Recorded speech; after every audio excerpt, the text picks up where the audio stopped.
제가 메시지할 시간에는 가장 기초적인 메시지를 좀 정리하도록 하겠습니다. 그래서 오늘 첫 번째로는 도대체 구원이란 무엇인가?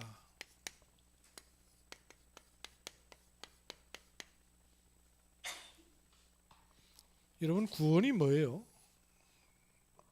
우리는 쉽게 쓰고 많이 쓰지만 새가족이든 또는 안 믿었던 분들 복음을 듣게 될 때 구원 듣긴 듣는데 잘 모를 수 있죠. 쉽게 생각하면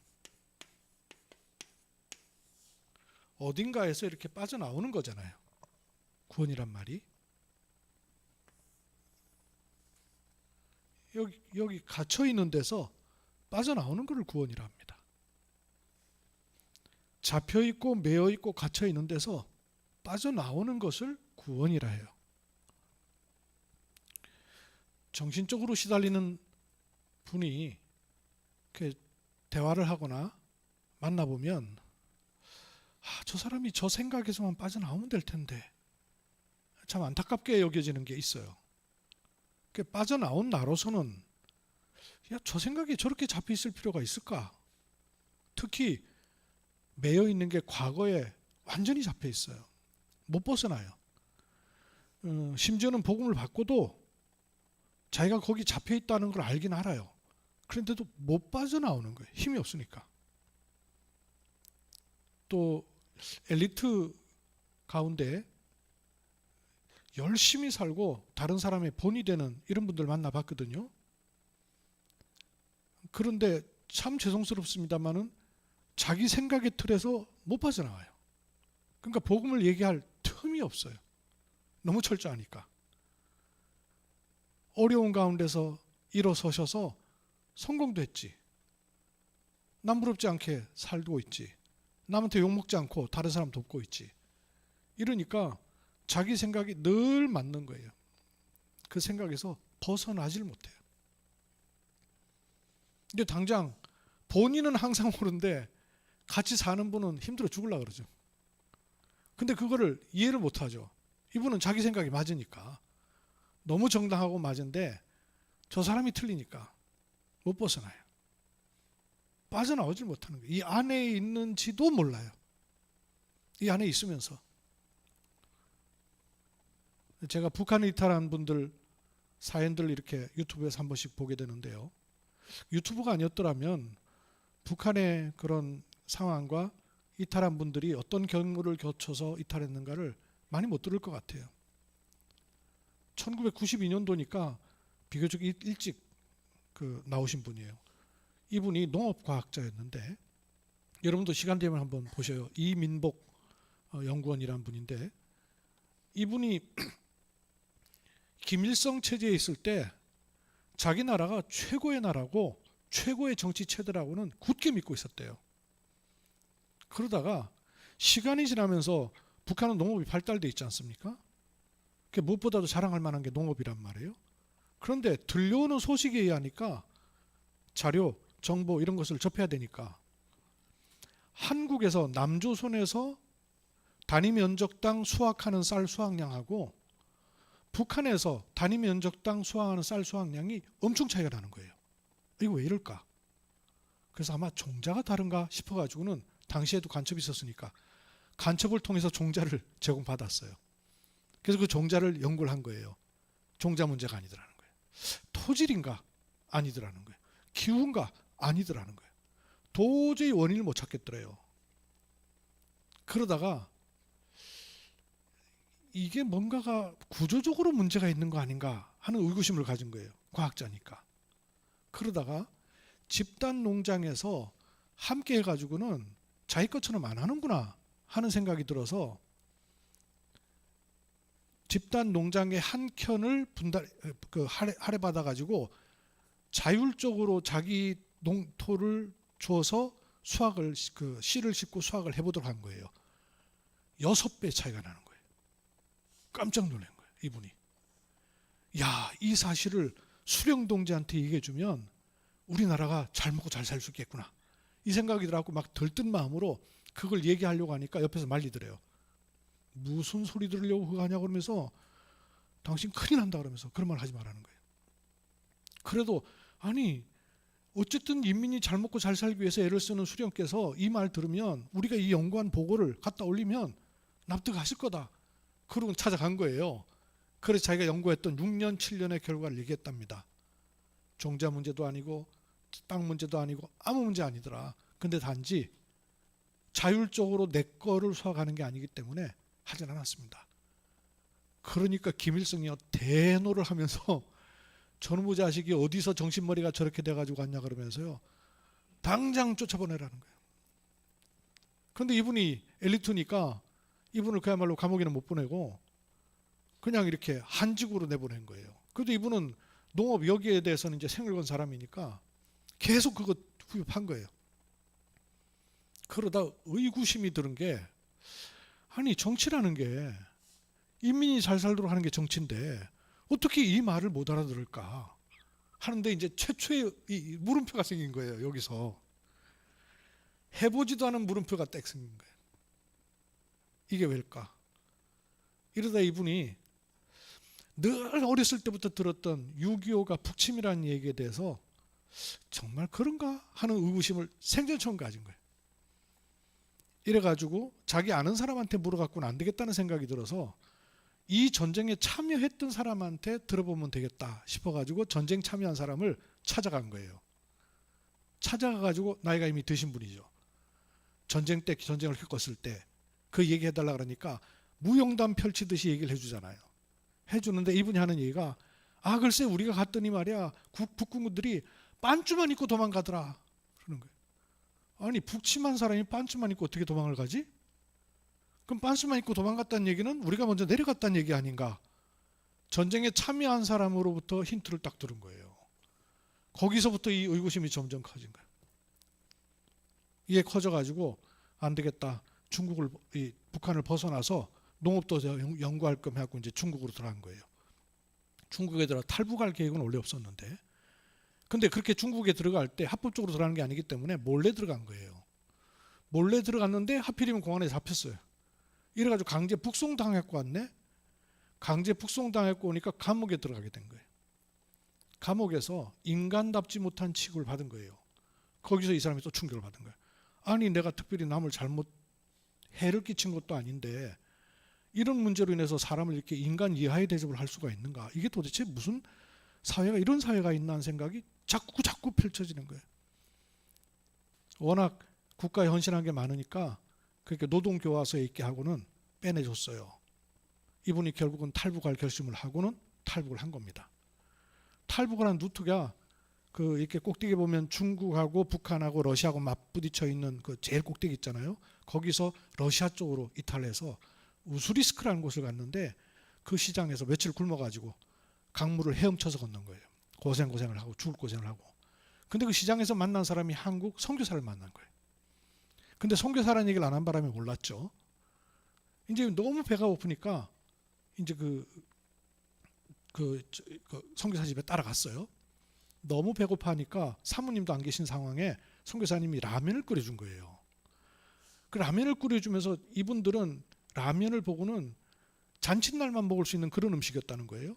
근데 그 라면을 끓여준 걸 보고는 끓여주는데 주면서 하는 얘기가 너무 대접할 게 없어서 죄송합니다. 우리 아내가 없어서 밥을 못 짓습니다 하면서 이걸 주니까 자기가 들었을 때는 선교사는 미제의 앞잡이로서 큰일 날 사람으로만 들었단 말이에요. 게다가 라면은 최고의 음식인데 이걸 주면서 하찮은 음식을 줬다 그러니까 야 이게 도대체 무슨 얘기야 싶어가지고는 밤새 잠을 못 자고 뜬 눈으로 새면서 자기를 신고할까봐 5분 만에 누웠다가 깼다가 누웠다 깼다 깜빡 잠들었다가 눈을 떴는데 선교사가 침대 위에 있고 자기는 침대 못 자니까 바닥에 잤는데 선교사도 자기를 쳐다보고 있고 자기는 감시하는 눈초리 때문에 선교사가 날 고자질할 거 아닌가 싶어서 눈을 딱 뜨는데 두 눈이 마주친 거예요. 이 사람도 안 자고 있고 나도 못 자고. 근데 그 눈이 감시의 눈이 아니라 그 애처로운 눈빛. 그 눈빛에 자기는 평생을 잊을 수가 없다는 거예요. 그리고 이제 마음이 풀린 겁니다. 돌아와가지고 제가 오늘 이 얘기하고 마치겠네요. 어쨌든 그 고위 관료가 우리나라에 들어오니까 그때는 하나원이란 이런 것들이 없을 때였어요. 국정원에서 조사를 하는데 자기가 한두 가지 충격받은 게 아니라는 거예요. 내가 여기 있는 걸 몰랐으니까. 거기서 태어나가지고 평생을 사상교육 받은 사람은 벗어날 생각도 못하고 갈 생각도 못하고, 이번에 북한이 우크라이나 전쟁에 러시아에서 투입 안 되잖아요. 그러니까 우리나라 탈북자 가운데 군인 출신들이 우리를 거기 보내달라고 그렇게 청원한다는 거 아니에요. 거기 가서 북한 병사들 만나서 도대체 남한 사회가 어떤 것인가를 얘기를 좀 하게 우리를 좀 보내달라, 처절하게 그렇게 얘기를 해요. 왜? 여기서 빠져나왔으니까.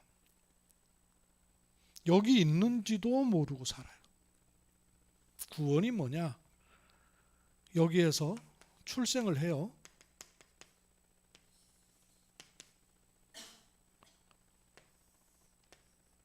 일생을 삽니다. 많은 우여곡절이 있지만 결국은 죽겠죠. 이 틀 안에서. 사실은 사단이 만들어 놓은 함정이 있다는 것을 전혀 알지 못하고 듣지도 못하고 실감할 수가 없죠. 근데 이리로 들어갈 수밖에 없는 뭐가 틀이냐면, 함정으로 빠져 들어가서 딱 고정돼 버리는 거예요. 이 삶의 스케줄이 당연한 인생인 줄 알고 사는 거예요. 여기서 재앙을 만나기도 하고 일희일비하면서 사는 거예요. 근데 알고 보면 일생을 마귀에게 올무 딱 잡혀 있는 걸 알지 못해요. 이걸 모르는 이유가 왜 이리로 들어갔는지를 모르기 때문에 그렇잖아요. 어디에 있다가 여기에 빠졌는지를 모른단 말이에요. 저 캐나다에서 여성 한 분이 바위 사이에서요, 인생 커친다고 이러다가는 휴대폰을 떨어뜨렸어요. 휴대폰을 떨어뜨리니까 휴대폰 짓는다고 이러다가 자기가 빠져들어갔어요. 바위 틈 사이에. 아무것도 안 보이고 신발 두 짝만 딱 보이도록 끼워버린 거예요, 여자가. 근데 참 다행히 7시간 만에 구조됐어요. 그 구조 안 됐더라면 어떡할 뻔했어요. 그냥 가는 거예요. 어디서 일로 빠졌는지를 모르니까 빠져나올 생각도 못하고 이유도 모르는 거예요. 왜 인간은 이 함정에 있으면서도 알질 못하고 점점 더 빠져들어갈까요? 이렇게 빠졌단 말씀이에요. 원래 인간은 하나님과 교제하도록 만들어졌어요. 그래야 만물을 다스리고 정복할 수 있기 때문에, 그래야 만물로부터 사람이 살 수 있는 모든 필요가 공급되기 때문에, 이 하나님 만드신 창조 원리였습니다. 그런데 하나님을 대적하고 쫓겨난 이 사단이란 존재가 출현한 거예요. 이 사단이 한 짓이 굴뚝에다가 흑암 연기를 내뿜는 게 아니고 인간을 공격해 들어간 겁니다. 네가 하나님처럼 될 수 있어. 이 공격을 한 거예요. 근데 그 공격에 들어온 부분이 뭐예요? 이 사단으로 말미암아 원죄라는 게 들어온 거예요. 이걸 알지 못하는 겁니다. 듣기는 누군가에게 들어봤는지 모르는데 실제 원죄가 자기 삶에 들어와 있는 것을 전혀 알지 못하는 거예요. 재앙을 끄집어 당기는 요소가 와 있음을 알지 못하는 거예요. 휴대폰에 칩이 박히듯이 원죄가 인생 속에 칩으로 박히니까 그 신호를 타고 계속 재앙이 쳐들어온다는 것을 전혀 알지 못하는 거예요. 그래서 인간은 하나님과 단절돼 빠져버린 거예요. 여기에서 그래서 인간은 일생을 종로로 살 수밖에 없는 거예요. 그 구원은, 여기에 빠져 있는 인간은 스스로 구원할 수 없습니다. 머리를 깎고 산에 들어가서 평생을 돌을 닦아도 여기서 빠져나올 수는 없는 거예요. 이 안에서 돌을 닦는 거예요. 이 안에서 종교를 갖는 거예요. 이 안에서 선행을 하고 남을 돕고 구제하고 봉사도 이 안에서 하는 겁니다. 그럼 일생을 살다 죽으면 끝나는 인생인가? 그렇지가 않은데 문제가 있어요. 왜? 인간은 영원한 존재란 말이에요. 하나님은 영원한 분이고 하나님의 사랑의 대상인 인간도 영원한 존재입니다. 그렇게 지음받았어요. 그런데 하나님을 대적하고 쫓겨나니까 인간은 이 함정에서 못 빠져나오는 거예요. 그래서 여기서 빠져나오는 것이 구원입니다. 빠져나오려면 이 세 가지가 해결돼야만 빠져나올 수 있는 것이죠. 그래서 처음부터 인간에게는 단절되어 있는 인간에게 하나님 만나는 길이 필요하게 된 것이고요. 죄 문제에 빠져 있는 인간에게는 죄를 대속받아야 인간 스스로가 스스로의 죄를 해결할 수 없기 때문에 사단의 권세를 이겨야만 되도록 되어 있는 것입니다. 그래서 하나님 떠난 인간에게 하나님 만나는 길 여시는 참 선지자, 죄 문제를 해결하시는 참 제사장, 사단의 권세를 이기고 꺾는 참된 왕이 처음부터 필요하고 처음부터 하나님은 그래서 이 직분을 약속하신 것입니다. 하나님은 구원을 약속하셨습니다.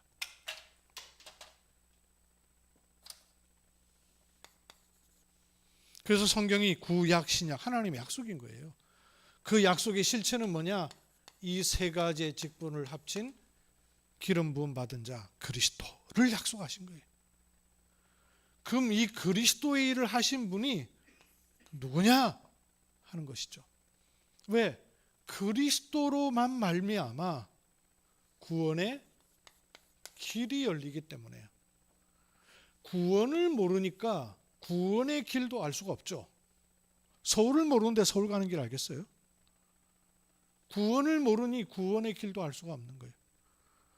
북한 사람들은 대한민국이라는 나라가 있는 거 몰랐대요. 남조선이라고 알았대요. 남조선은 있는데 그 대한민국이라는 나라는 잘 사는 줄 알았대요. 근데 남조선은 굉장히 가난하고 지금도 굶어 죽고 있다고 들었대요. 방송에는 남조선 얘기 나오니까 드라마면 남조선 드라마에 대한민국 나오니까. 근데 거긴 딴 동네 얘기. 구원을 모르니 구원의 길을 알 수가 없는 거예요. 여기서 빠져나오는 것이 구원입니다. 그래서 구원의 길은 요 세 가지 해결돼야 돼. 그런데 예수님이 하신 일이 보니 이 세 가지 일을 하셨다고 말이에요. 어떻게 알 수 있습니까? 하나님께서 육신의 몸을 입고 우리와 같이 오셨어요. 성육신. 죄 없이 오셨기 때문에 죽을 이유가 없는데 죽으셨어요. 대속의 죽음에. 죽을 이유가 없기 때문에 죽음 속에 영원히 있을 수가 없습니다. 당연히 부활하셔야만 해요. 그리스도라는 증거입니다. 증거. 그리스도의 증거. 그래서 우리의 믿음은 예수님을 믿는 것이 아니라 이 예수님이, 이렇게 오신 예수님이 바로 그리스도이시구나를 믿는 것을 믿음이라 합니다. 그리스도이신 예수님을 내 마음의 구주로 영접할 때 하나님의 자녀가 되는 거예요. 그때 나의 과거, 나의 현재,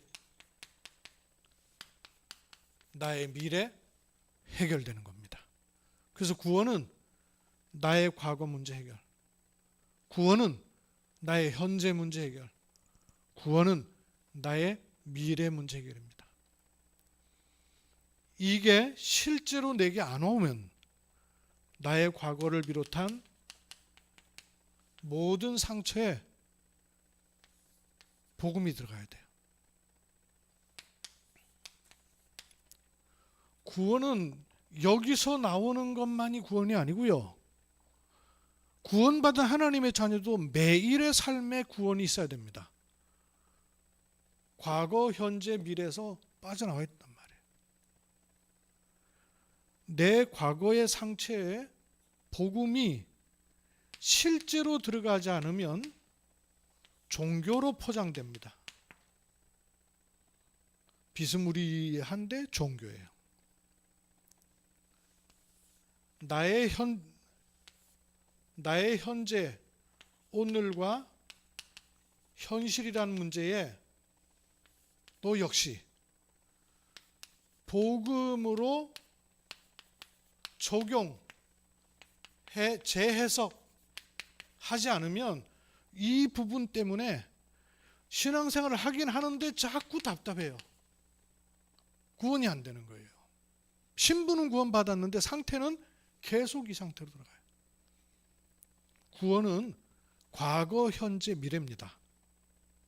연결되어 있어요. 과거로 끝났는데 오늘로 이어져야 되고 오늘로 미래돼야 돼요. 미래도요. 미래가 이 후대까지 포함된 거 아니에요? 그리고 땅 끝까지, 인생 끝까지, 종말까지 가는 거예요. 우리 미래는. 근데 여기도 복음이 들어가야 될 거 아니에요. 그리스도께서 끝내신 그 복음이 나의 과거에 복음이 실제로 들어가야 됩니다. 안 그러면 종교돼요. 나의 오늘 속에 복음으로 볼 수 있는 눈과 해석할 수 있는 힘이 있어야 돼요. 그래야 답이 나와요. 답답해지는 게 아니라. 이 미래에 각인뿔이 체질되는 이 축복이 있지 않으면 미래가요, 구원을 받아놓고도 굉장히 불안하고 두렵고 인본주의 쓰면서 살게 돼요. 그리고 당장 문제 터지니까요, 인본주의 온갖 거 다 나오더만. 세상 눈치 보면서. 복음이 체질 안 돼서 그래요. 구원은 과거, 현재, 미래 해결입니다. 아마 말씀 전하시는 목사님들이나 그 조금 요즘 느끼시는 거 있으세요? 그 프로젝트가 화면이 좋아졌거든요. 화면이 좋아지고 나니까 전부 다 나는 여기다 대고 메시지 하는데 보시긴 전부 여기를 보고 있어가지고 안 맞아요. 소통이 잘 안 돼.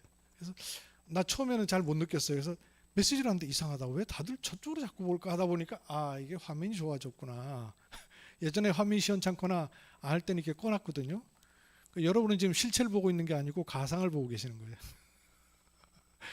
같은 공간에 있으면서도 같은 공간에서도 시공간을 초월해서 지금 여러분 보고 계시는 거예요. 그래서 왜 그럴까 하다가 내가 그 생각을 했어요. 가운데로 옮겨놓고 해야 되는지. 예, 농담처럼 했고, 복음도 그럴 수 있거든요. 이게 사인이 실제로 복음이 하나님과 통하는 복음이 아니라 뭔가 이게 어긋맞는 들어가야 돼요. 이쪽으로 해서.